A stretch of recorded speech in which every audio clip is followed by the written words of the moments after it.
सभी साथियों को मेरा नमस्कार। दोस्तों, आज हम डॉक्टर मनोहर रे की कक्षा 9 की गणित की पुस्तक की प्रश्नावली 2A पर चर्चा करेंगे, जिसमें कि बहुपद से संबंधित प्रश्नों को हल किया गया है। तो अब यहाँ हम सबसे पहला प्रश्न देखते हैं। क्वेश्चन नंबर 1 है कि बहुपद y³ - y + y² - √2 का अवरोही क्रम है। तो अब दोस्तों हम देखते हैं कि बहुपद में सबसे पहले ये देखा जाता है कि ये चर पद है, y है, x हो सकता है, t हो सकता है, p हो सकता है। तो यहाँ चर की घातें पूर्णांक में होनी चाहिए। और अवरोही या आरोही का मतलब होता है, अवरोही का मतलब होता है घटते क्रम में, आरोही का मतलब होता है बढ़ते क्रम में। तो अब यहाँ पे हम इन घातों को घटते हुए क्रम में लिख लेंगे और हमें अवरोही क्रम प्राप्त हो जाएगा। तो दोस्तों अब यहाँ पे देखते हैं कि इस जगह तो y है उपस्थित है, यहाँ भी y मौजूद है, यहाँ भी y मौजूद है, और ये √2 के पास y मौजूद नहीं है। तो अगर हम चाहें तो इस √2 के पास भी y लिख सकते हैं, क्योंकि y की घात अगर 0 लिख दें तो यहाँ y की घात 0 का मतलब 1 होता है। किसी की भी घात 0 हो उसका मतलब 1 होता है, चाहे 50 की घात 0 हो तब भी उसका मतलब 1 होता है। इस प्रकार हम किसी की पावर 0 लिख देते हैं अगर, तो उसका मतलब 1 हो जाएगा। और अगर यहाँ 1 उपस्थित भी कर दें तब भी इसके मान में कोई परिवर्तन नहीं होता है। तो आइए अब देखते हैं कि हम पूरे बहुपद को y के रूप में लिख लेते हैं और उसके बाद इसके अवरोही क्रम पर चर्चा करते हैं। इस बहुपद को हम y³ - y + y² - √2 × 1 भी लिख सकते हैं, और y³ - y + y² - √2 और 1 की जगह y⁴ भी लिख सकते हैं, क्योंकि अभी हमने बताया था कि y⁴ 0 = 1 ही होता है। और 1 के होने से इस √2 के मान में कोई परिवर्तन नहीं होगा। अतः हम ये देखते हैं कि अब हमें अवरोही क्रम लेना। अवरोही का मतलब होता है घटता हुआ क्रम। तो अब हम घातों को तो यहाँ पे लिख लेंगे अवरोही क्रम।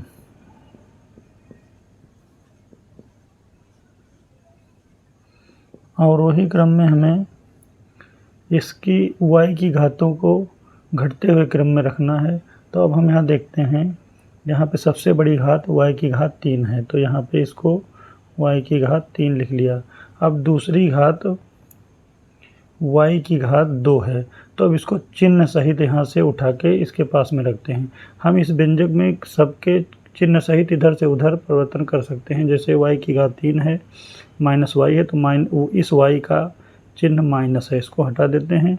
तो हम पूरा +y² उठा के यहाँ पे लिख लेते हैं।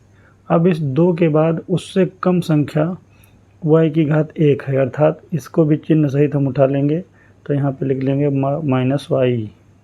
अब देखते हैं 1 से भी कम घात होती है 0, तो यहाँ पे लिख देते हैं -√2y0, अर्थात यहाँ पे हमें अवरोही क्रम प्राप्त हो रहा है 3, 2, 1 और 0।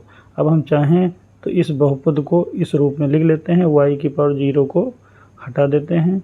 अब यहाँ पे अवरोही क्रम हो जाएगा y की घात 3 + y² - y - √2।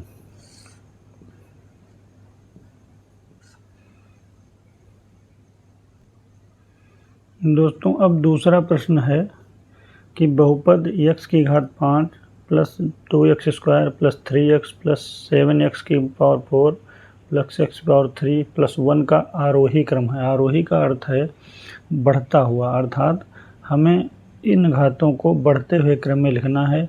तो अब उसी प्रकार हम देखते हैं कि यहाँ पे 1 के पास कोई x नहीं है, तो हम इस 1 की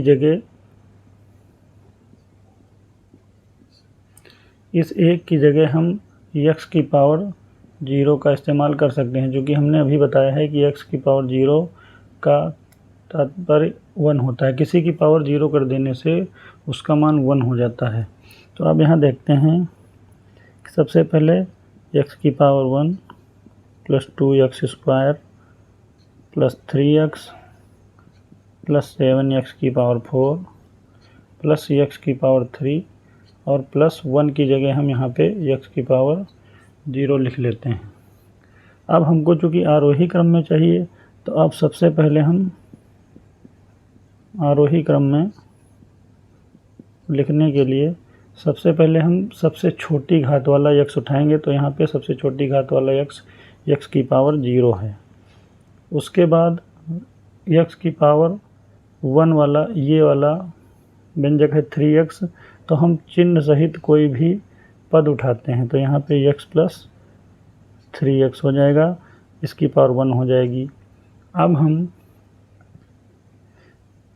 एक पावर के बाद उससे बढ़ती हुई पावर 2 उठाएंगे। तो यहाँ पे इसको हम चिन्ह सहित उठाएंगे, चिन्ह सहित अर्थात +2x की पावर 2 उठाएंगे। अब इस 2 से बड़ी घात है 3, तो यहाँ पे हम चिन्ह सहित इसको भी उठाएंगे +x की पावर 3। अब इसके बाद 3 के बाद अब नंबर आता है 4 का, तो यहाँ पे हम चिन्ह सहित इसको भी उठाएंगे +7x की पावर 4। अब 4 के बाद हमारे पास सारे पद उठा लिए गए हैं, अब सिर्फ एक बचा है x की पावर 5। तो इसको भी हम चिन्ह सहित क्या, ये जब किसी पद के पहले कोई चिन्ह नहीं होता तो प्लस का माना जाता। तो यहाँ पे हम +x की पावर 5 ये वाला पद उठा लेंगे।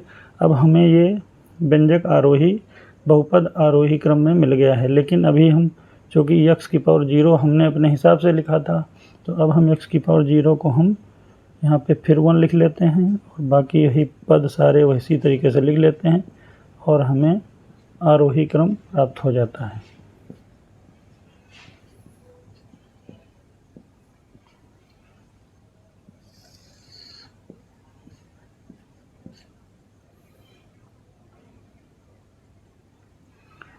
दोस्तों, डॉक्टर मनोहर रे की पुस्तक के अन्य प्रश्नावलियों को और प्रश्नों को हल करने के लिए हमारे वीडियो को लाइक और सब्सक्राइब करें। धन्यवाद।